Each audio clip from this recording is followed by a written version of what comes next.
Welcome students to our online classes. देखिए बच्चों, हमने कल नॉर्मेलिटी का लास्ट टॉपिक देख लिया है। Normality of mixture of acid and base, ये भी देख लिया है।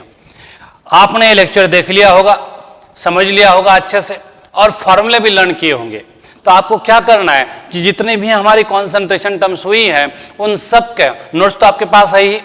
जो नए बच्चे हैं उनके लिए मैं वापस से एक बार सर को रिक्वेस्ट करूंगा कि आप नोट्स फॉरवर्ड कर दीजिएगा सब बच्चों को, मतलब एक साथ सबको मिल जाएगी नोट्स, बराबर। मैं एक एक को अगर भेजता हूं तो मुझे दिक्कत होती है कि एकदम से भेजना मेरे लिए पॉसिबल नहीं है, ठीक है। तो हमने नॉर्मेलिटी का लास्ट टॉपिक देखा था और उसमें हमने 3 पॉसिबिलिटी देखी थी। अगर NaVA इक्वल टू NbVb है तो solution will be neutral, neither acid is left nor base. अगर NaVA ज्यादा है NbVb से, मतलब number of equivalents of acid ज्यादा है बेस से, मतलब एसिड इज इन एक्सेस और एसिड बाकी बचा रहेगा, जितना बेस है वो पूरा का पूरा न्यूट्रलाइज हो जाएगा क्योंकि वो लिमिटिंग है, लिमिटिंग रिएक्टेंट खत्म होता है। एसिड एक्सेस है तो एसिड बच जाएगा और बचे हुए एसिड की वजह से सॉल्यूशन एसिडिक रहेगा। तो बचे हुए एसिडिक सॉल्यूशन की नॉर्मेलिटी क्या होगी तो उसका भी हमने फार्मूला कल देखा है, NaVA minus NbVb upon VA plus VB। अगर समझो तीसरी केस में हमने देखा था कि NbVb ज्यादा है और NaVA कम है, मतलब number of equivalents of base ज्यादा है, एसिड कम है, तो acid is a limiting agent and base is a excess of reactant, excess reactant बोलेंगे उसे। अब बेस जाहिर है एक्सेस है तो बचा रहेगा तो सॉल्यूशन बेसिक रहेगा, और सॉल्यूशन बेसिक रहेगा तो बचे हुए बेस की नॉर्मेलिटी क्या होगी उसके लिए हमने फार्मूला तैयार किया था। तो normality of basic solution is equal to NbVb minus NaVA upon VA plus VB। आपको ये डेरिवेशन बिल्कुल भी ध्यान में रखने की जरूरत नहीं है, आपको सिर्फ क्या करना है, फॉर्मूले लर्न करने हैं, बराबर है। जितने ज्यादा आप फॉर्मूले लर्न करोगे उतना ज्यादा आपको क्या मिलेगा, न्यूमेरिकल सॉल्व करते वक्त कॉन्फिडेंस मिलेगा, ठीक है। अब लास्ट जो कॉन्सेंट्रेशन टर्म है वो है फॉर्मेलिटी, लेकिन इसे कोई भी यूज नहीं करता, इसे कोई भी यूज नहीं करता, लेकिन सिलेबस में दी है तो हम भी देख लेंगे। थोड़ा सा एक एग्जांपल लेते हैं। समझो मैंने 1 मोल NaCl लिया। अब आप सबको मालूम है NaCl इज अ सॉल्ट, और उसे मैंने 1 लीटर सॉल्यूशन में ऐड कर दिया।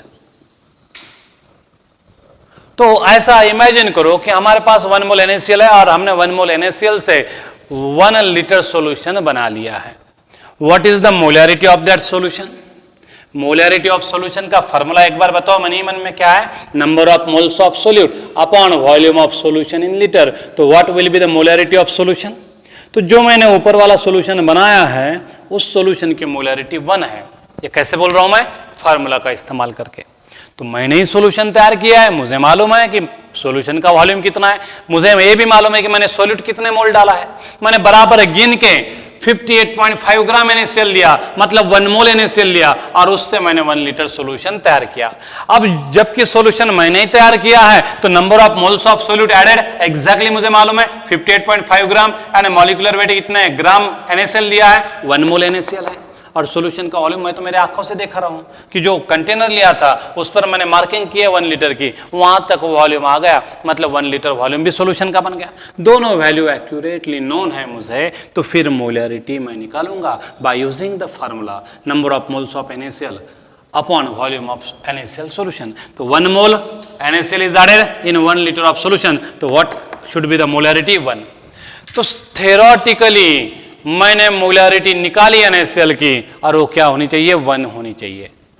जब मैं इस NaCl सॉल्यूशन को चेक करता हूं कि क्या सही में इसकी मोलैरिटी 1 है कि नहीं है, तो जब मैं अलग अलग एक्सपेरिमेंटल मेथड्स का इस्तेमाल करके मोलैरिटी ऑफ NaCl चेक करता हूं तो मुझे एक्सपेरिमेंटली मोलैरिटी ऑफ NaCl क्या मिलती है, 2।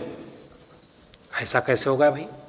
फार्मूले का इस्तेमाल करके जो निकाला है उसे थ्योरेटिकल मोलैरिटी बोलेंगे, और एक्सपेरिमेंट करके जो हम टैली करेंगे सच में इसकी मोलैरिटी 1 है कि नहीं। तो मैंने एक्सपेरिमेंट करके मोलैरिटी चेक की तो मोलैरिटी कितनी पाई गई, 2। ऐसा कैसे होगा भाई? हमने तो 58.5 ग्राम एक्यूरेटली NaCl लिया था, हमने एक्यूरेटली 1 मोल NaCl लिया था, तो सॉल्यूशन की मोलैरिटी 1 ही चाहिए थी, फिर ये 2 क्यों दिखाई दे रही है? क्या सिर्फ ऐसा NaCl के केस में ही होता है? नहीं। जब मैंने Na3PO4 सोडियम फॉस्फेट का 1 मोल ले लिया गिन के बराबर और उसे 1 लीटर सॉल्यूशन बनाया, तो जब मैंने 1 मोल Na3PO4 सोडियम फॉस्फेट है इसका नाम, 1 मोल लिया बराबर गिन के, मॉलिक्यूलर वेट के इतना ही ग्राम मैंने ले लिया, बराबर 1 मोल हो जाएगा। 1 मोल मैंने लिया और उसे पानी में डाल के सॉल्यूशन बनाया 1 लीटर। तो what should B it's molarity? तो मैं थ्योरेटिकल मोलैरिटी निकालूंगा। थ्योरेटिकल मोलैरिटी मतलब bye using the theory, bye using the formula. तो थ्योरेटिकल मोलैरिटी मैंने कितना मोल डाला था सोडियम फॉस्फेट का? 1। कितना लीटर है वॉल्यूम? 1। तो what should be the theoretical molarity? 1। लेकिन जब मैंने इसकी मोलैरिटी चेक की एक्सपेरिमेंटली, तो मैंने देखा कि इसकी एक्सपेरिमेंटल मोलैरिटी कितनी पाई गई है? 4 पाई गई है। ऐसा क्यों हो रहा है? सिर्फ NaCl Na3PO4 के साथ नहीं, जितने भी सॉल्ट्स है, एसिड्स है, बेसिस है, इनके हमने सॉल्यूशन बनाए और बना के उनकी थ्योरेटिकल मोलैरिटी देखी और एक्सपेरिमेंटल मोलैरिटी भी देखी। तो हर बार एसिड, बेसिस एंड सॉल्ट के केस में एक्सपेरिमेंटल मेजर्ड मोलैरिटी हमें थ्योरेटिकल मोलैरिटी से ज्यादा ही दिखी। मैंने क्या देखा? जब भी हमने एसिड, बेसिस और सॉल्ट का सॉल्यूशन बनाया तो हर बार एक्सपेरिमेंटल मोलैरिटी हमें ज्यादा मिली थ्योरेटिकल मोलैरिटी से। ऐसा क्यों हो गया? देखो, एक आदमी के यहां पे शादी थी और शादी में उसने कार्ड बंटवाए। कार्ड बंटवाने के बाद उस पर लिखा हुआ था, जैसा अपने इधर लिखा होता है आहर पद्धत बंद, उसने लिखा था कि भाई जोड़ों में आना, मतलब कपल के फॉर्म में आना है, कपल बन के आना, बच्चे बच्चे साथ में नहीं लाना है, कपल के फॉर्म में आना है, मतलब मियाँ बीवी ऐसे ही आना है। तीसरा कोई आदमी साथ में मत लेके आना, बच्चा भी नहीं चाहिए, कपल कपल आओ। तो उसने वहां पे इनविटेशन कार्ड पर लिखा था only couples are allowed to enter. अब उसने कैटरिंग का ठेका एक आदमी को दिया था कि भाई जितने भी लोग आएंगे, मेहमान आएंगे, उनको तुमने खाना खिला देना, मेनू ऐसे ऐसे चाहिए। तो मेनू के हिसाब से उसने बता दिया, रेड बीट थाली सब कुछ फिक्स हो गया, इतने रुपए पर थाली। तो जितने लोग आएंगे उतनी थाली का बिल दे दूंगा मैं। अब वो दिन आ गया, कार्यक्रम का दिन आ गया, सारे मेहमान आने लगे। अब ये जो आदमी था जिसने वो कार्यक्रम रखा था, उसके मन में कैटरर जो था उसके लिए थोड़ी सी संदेह था कि ये साला कमीना हमें उतना ही पैसे लगाया कि ज्यादा पैसे लगाएगा। अब कितने कपल्स आए, कितने लोग आए, कौन गिनेगा? इसके लिए इस आदमी ने, जो आयोजक था, जो प्रायोजक था उस कार्यक्रम का, मतलब क्या बोलते उसे, मेजबान था, उसने 2 आदमी लगा दिए और बोल दिया कि भाई तुम्हारा काम यही है कि कितने लोग आए, कितने लोगों ने खाना खाया, ये आप ध्यान में रखो, गिन के रखो, बराबर है। अब इसने इन्विटेशन कार्ड बांटे थे 500 और सारे के सारे लोग आ गए। ये जो 2 लोग थे वो दरवाजे पे खड़े रह के इधर उधर घूमते थे, दरवाजे पे खड़े रहते थे, कितने लोग आए गिनते थे बराबर प्रॉपर। प्रोग्राम हो गया। प्रोग्राम होने के बाद जैसे कैटरर आ गया कि भाई प्रोग्राम खत्म हो गया, अब मेरा बिल चुकता कर दो, मेरा बिल जो है वो पेड कर दो। तो ये बोला ठीक है, मैं आधे घंटे के बाद आपको कॉल करता हूँ, बुलाता हूँ, आपका पेमेंट कर देता हूँ। तो इसने जो 2 आदमी रखे थे उन 2 आदमी को बुलाया। पहले आदमी को बुलाया और उसको बोला क्यों रे, कितने लोग आए थे? उसने कहा कि भाई 500 कपल्स आए थे। उसने बोला कि कितने आए थे? तो उसने बोला 500 कपल्स आए थे। ठीक है, जा तू, तुम्हारा काम हो गया। दूसरे आदमी को बोला और दूसरे को यही सवाल पूछा कि भाई कितने लोग आए थे? उसने कहा कि 1000 लोग आए थे। अब इनमें से झूठ कौन बोल रहा है? पहले आदमी को बुलाया और उसको पूछा कि भाई कितने लोग आए थे? उसने कहा कि 500 कपल आए थे, 500 जोड्या आल्या होत्या। दुसऱ्याला विचारलं, त्यानं सांगितलं की बा 1000 लोक आले होते, 1000 पीपल्स आर देयर। अब दोनों में से कौन झूठ बोल रहा है? ये 500 बोल रहा है, 1000 बोल रहा है। एकदम से अमाउंट दुगनी हो गई, लोगों की संख्या दुगनी हो गई। अब एक ऐसा हो सकता है, आप थोड़ा सा सोचो कि इन दोनों में से कौन गलत बोल रहा है। पहले आदमी ने बोला कि 500 कपल आए थे और दूसरे ने बोला कि 1000 लोग आए थे। दोनों का मतलब भाई एक ही होता है, 500 कपल है ना, 500 जोड़े मतलब कितने? 1000 लोग। और ये भी कितना बोल रहा है? 1000 लोग। बस यहां पे जो फर्क है वही फर्क है मोलैरिटी में और फॉर्मेलिटी में, बराबर है। तो यहां पे थ्योरेटिकल मोलैरिटी एक्सपेरिमेंटल मोलैरिटी के साथ मैच नहीं हो रही है, क्योंकि जब मैं NaCl को पानी में डालता हूं तो डिसोसिएट होता है Na पॉजिटिव NaCl नेगेटिव में। हमने डाला तो 1 मोल पार्टिकल था, लेकिन सॉल्यूशन में जाने के बाद, पानी में जाने के बाद NaCl क्या होगा? डिसोसिएट हो गया, उसने Na पॉजिटिव और Cl नेगेटिव आयन तैयार किए। हर एक मॉलिक्यूल डिसोसिएट हुआ। अगर एक मॉलिक्यूल डिसोसिएट हुआ तो 2 आयन तैयार होते हैं, वैसे 1 मोल डिसोसिएट हुआ तो कितने पार्टिकल्स तैयार होंगे? 2 मोल। 1 mole NaCl will give 1 mole Na positive and 1 mole Cl negative. मतलब जब मैं 1 मोल NaCl का सॉल्यूशन तैयार करता हूं तो उस सॉल्यूशन में सही मायने में कितने पार्टिकल्स होते हैं? 1 मोल Na पॉजिटिव होता है एंड 1 मोल Cl नेगेटिव होता है। मतलब वहां पे एक्चुअल में कितने पार्टिकल्स होते हैं? 2 मोल। और इसलिए सॉल्यूशन क्या दिखाई देता है? 2 मोलार दिखाई देता है। वैसे ठीक इसके केस में होता है, जब मैं Na3PO4 को पानी में डालूंगा तो ये 3 Na पॉजिटिव आयन तैयार करेगा और एक PO4 ट्राई नेगेटिव आयन तैयार करेगा। 1 मोल Na3PO4 से 3 मोल Na पॉजिटिव आयन तैयार होंगे और 1 मोल PO4 ट्राई नेगेटिव आयन तैयार होगा। मतलब हमने डाला था 1 मोल पार्टिकल, लेकिन पानी में जाने के बाद वो बढ़ गया, डिसोसिएट हो गया, उसके टुकड़े हो गए कितने में? 4 में। तो हर एक मॉलिक्यूल 4-4 पार्ट में डिसोसिएट हो गया तो नंबर ऑफ पार्टिकल अब 4 गुना बढ़ गए। थ्योरेटिकल मोलैरिटी 1 आ रही थी, लेकिन एक्सपेरिमेंटल मोलैरिटी कितनी आ गई थी? 4। ऐसा क्यों हो रहा है? क्योंकि कुछ सॉल्यूट जो है एसिड, बेसिस एंड सॉल्ट, इनको हम इलेक्ट्रोलाइट्स बोलते हैं, और ये इलेक्ट्रोलाइट नाम के जो भी पदार्थ हैं पानी में जाने के बाद क्या होते हैं? डिसोसिएट होते हैं, और डिसोसिएट होने के बाद उनकी संख्या बढ़ जाती है, इसलिए एक्सपेरिमेंटल मोलैरिटी भी ज्यादा दिखाई देती है। बराबर है। अब जिस सॉल्यूशन को मैं 1 मोलार बोल रहा हूं वो 1 मोलार है ही नहीं, वो कितना है? 2 मोलार है। जिस सॉल्यूशन को मैं 1 मोलार बोल रहा हूं 1 मोलार है ही नहीं, वो कितना है? 4 मोलार है। तो फिर 1 मोलार बोलने का क्या फायदा? जो सॉल्यूशन को हम 1 मोलार बोल रहे हैं वो प्रॉपर्टी दिखा रहा है 2 मोलार की, 4 मोलार की, 6 मोलार की, 5 मोलार की, तो उसे 1 मोलार बोल के कोई फायदा नहीं है। बराबर है? बराबर है ना? तो ऐसा प्रॉब्लम आ रहा था इलेक्ट्रोलाइट्स के केस में मोलैरिटी का। तो ये प्रॉब्लम को सॉल्व करने के लिए हमने एक कॉन्सेंट्रेशन टर्म निकाली। कौन सी? फॉर्मेलिटी की। फॉर्मेलिटी में सोल्यूट जब हम ऐड करते हैं वो डिसोसिएट होगा कि उसके साथ सॉल्वेंट में जाने के बाद क्या होगा, इसके बारे में सोचा नहीं है। हमने कितना ऐड किया था वही सोचा जाता है। बराबर है? फॉर्मेलिटी कैलकुलेट करते वक्त कितना सोल्यूट ऐड किया है बस वही सोचा जाता है। उसका सॉल्यूशन में जाने के बाद हाल क्या होता है, वो डिसोसिएट होता है कि एसोसिएट होता है कि और क्या होता है, इसके बारे में सोचा नहीं जाता। ऐसे वक्त जो कॉन्सेंट्रेशन टर्म निकलती है उसे बोला जाता है फॉर्मेलिटी। फॉर्मेलिटी को कैपिटल F से डिनोट किया जाता है। फॉर्मेलिटी को क्या बोला जाता है? Formality is equal to number of formula masses upon volume of solution in litre. तो फॉर्मूला लिखा मैंने, डेफिनेशन क्या है? तो number of formula weights present in 1 litre of solution is called as formality of that solution. क्या है formality की definition? Number of formula masses, formula weights भी बोल सकते हो, number of formula masses present in 1 liter of solution is called as formality.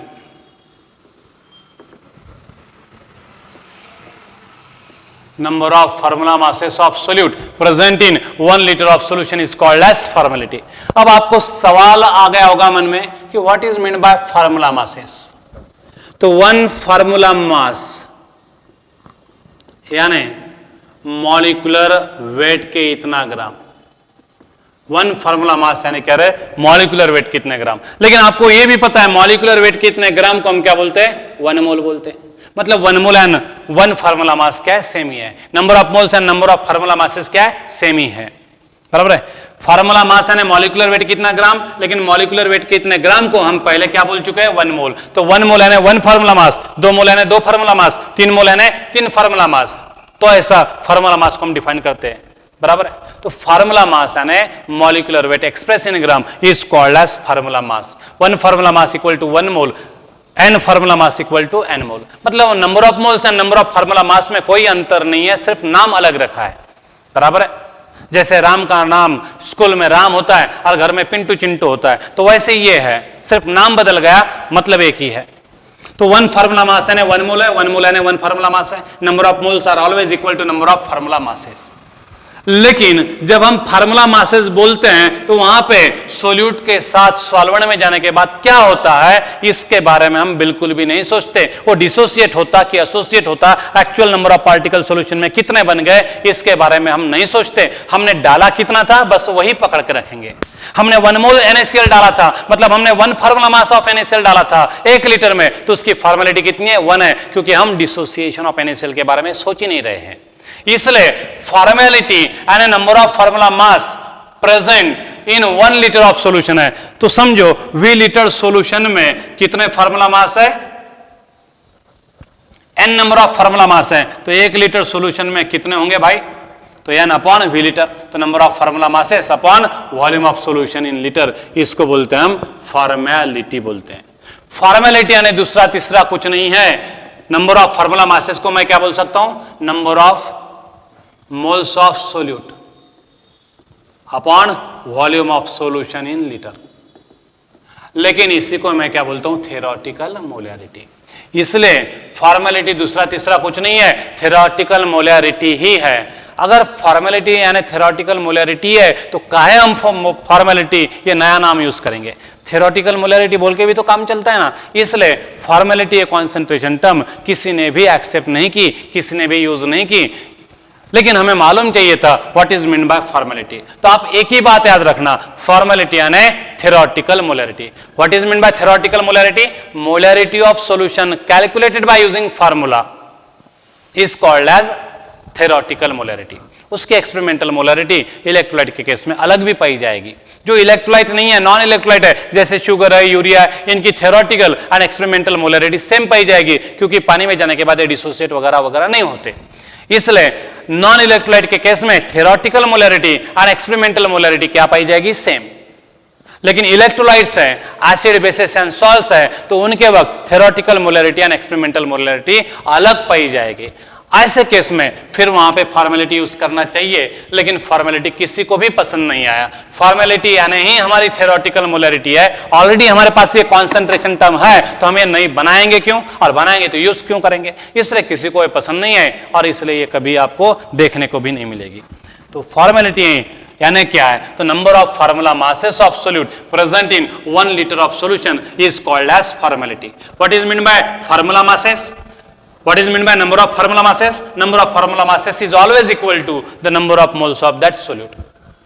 Formality जब हम बोलते हैं तो हमें सोल्यूट का dissociation association in solvent consider करने की कोई जरूरत नहीं है। तो इस तरह से यहाँ हमारे सारे कॉन्सेंट्रेशन टर्म्स हो गए। मैं आपको फटाफट क्या करता हूँ, कॉन्सेंट्रेशन टर्म्स कौन से हुए वो हम एक बार रिवाइज कर लेते हैं। तो सबसे पहले मैंने कॉन्सेंट्रेशन टर्म लिखी थी, परसेंटेज वेट बाय वेट या वेट बाय वेट परसेंटेज, उसका फार्मूला भी लिखा था, wait of solute upon weight of solution into 100। Unitless है, टेम्परेचर इंडिपेंडेंट है। दूसरा कॉन्सेंट्रेशन टर्म था परसेंटेज वॉल्यूम बाय वॉल्यूम, तो volume of solute upon volume of solution into 100। ये यूनिटलेस कॉन्सेंट्रेशन टर्म है, लेकिन ये टेम्परेचर पर डिपेंडेंट है, अनलाइक टू दिस। तीसरा कॉन्सेंट्रेशन टर्म हमने देखा था weight by volume percentage, weight of solute in gram upon volume of solution in ml into 100। इसको यूनिट है gram per 100 ml। What is its unit, gram per 100 ml। और ये भी temperature dependent है क्योंकि इसमें वॉल्यूम टर्म है। फिर चौथी हमने कॉन्सेंट्रेशन टर्म देखी थी मोल फ्रैक्शन, बहुत ही इंपॉर्टेंट कॉन्सेंट्रेशन टर्म है इस चैप्टर में। मोल फ्रैक्शन हमने डिफाइन की थी, जिसको हम x इस सिंबल से डिनोट करते हैं। फिर पांचवा हमने कॉन्सेंट्रेशन टर्म लिया था मोलैरिटी, मोलैरिटी को बाद में लिखेंगे। पार्ट्स पर मिलियन देखा था। पार्ट्स पर मिलियन का फार्मूला क्या है, weight of solute upon weight of solution into 10 to the power 6, या फिर volume of solute upon volume of solution into 10 to the power 6, या फिर weight of solute upon volume of solution into 10 to the power 6।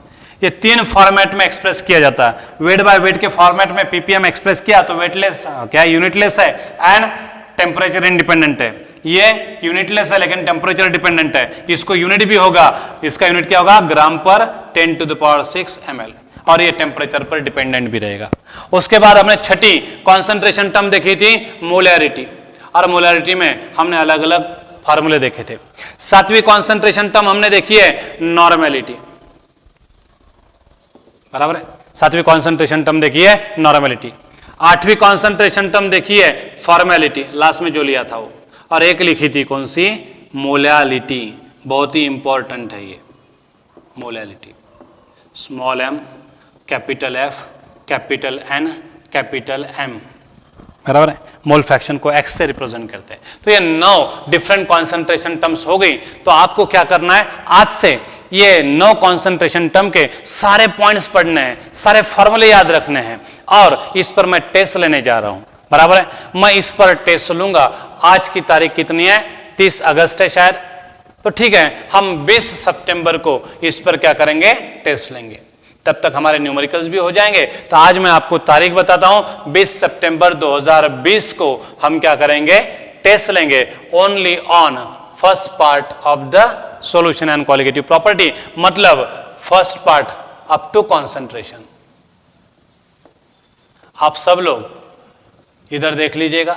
तो ये हमारे test का topic होगा, पहले पेज से लेकर कॉन्सेंट्रेशन टर्म जो आखिरी का है वहां तक हम क्या करेंगे, टेस्ट लेंगे। तो इसके लिए आपको प्रिपेयर करना है। आज से लगभग आपको 20-21 दिन मिल जाते हैं। 20-21 दिन में बहुत अच्छे से पढ़ाई होती है, और पढ़ाई करनी ही है, बराबर है। पढ़ाई करोगे तो कुछ मिलेगा, इंटरेस्ट लेना पड़ेगा। इंटरेस्ट अगर आप नहीं लोगे तो फिर पढ़ाई आपकी होगी नहीं, तो आपको परसेंटेज भी कम मिलेंगे। तो इंटरेस्ट डेवलप करो, ग्रुप से डिस्कशन करके पढ़ाई करो, एक दूसरे को सवाल पूछो। अब मोबाइल है, हम जैसे ऑनलाइन आपके साथ कांटेक्ट में, वैसे आप आपके दोस्तों के साथ ऑनलाइन कांटेक्ट में, तो आप उनको एक दूसरे को सवाल पूछा करो। एक दूसरे को हमें आंसर मालूम भी रहा तो सवाल पूछो, सामने वाला क्या आंसर देता है, सही बताया तो ठीक, नहीं बताया तो हमें उसको समझाना पड़ेगा। समझाओ आप उसे, समझाते समझाते आपका टॉपिक क्या होगा, रिवाइज हो जाएगा। तो इस तरह से अगर आप करोगे तो फिर आपका कॉन्सेंट्रेशन टर्म पक्का हो जाएगा और कॉन्फिडेंस भी आएगा। और मैंने आपको किताबों के नाम कहे हैं, बताया। यूनिवर्सल एक किताब है आपके पास, MTG फिंगर टिप्स आपके पास है, अरिहंत लाइन टू लाइन है। कोई भी एक किताब ले सकते हो, जो मैं नाम बता रहा हूँ वही लेने चाहिए, ऐसा बिल्कुल भी नहीं है। मैं इन पब्लिकेशंस को प्रमोट नहीं कर रहा हूँ, ये मेरे को पैसे भी नहीं देते हैं। आपको जो किताब अच्छी लगती है वो आप किताब लो, और खरीदना नहीं है किताब आपको, आपके जो सीनियर्स हैं उनसे आपको किताब लेनी है, वो भी आपको दे देंगे, बराबर है। फ्री ऑफ कॉस्ट मिल जाएंगे वो किताब, या कोई आपको कीमत मांगेगा थोड़ा बहुत 20-30% में मिल जाएगा। नई किताबें लेनी नहीं है आपको, जहां से हो सकता है वहां से आप किताब ले लो, आपके सीनियर से, आपके दोस्तों से, वो किताब मिल जाएंगी आपको, कोई प्रॉब्लम नहीं है। तो नई किताबें खरीदना ही मत, जुनी पुरानी किताबें वो भी हमारा काम चला सकती है। वही किताब नहीं लेने मतलब वही सवाल है, पुराने किताब में भी वही सवाल है, तो नई क्यों लें, तो पुरानी फुकड़ में मिल रही तो वही लेनी है। तो आप ऐसा कर सकते हो, ठीक है। अब इसके बाद हम नया टॉपिक शुरू करेंगे, कौन सा, सोल्यूबिलिटी। अब हम दूसरे पार्ट की तरफ जा रहे हैं, solubility and factors affecting the solubility. हम ये नेक्स्ट लेक्चर में देख लेंगे, ठीक है।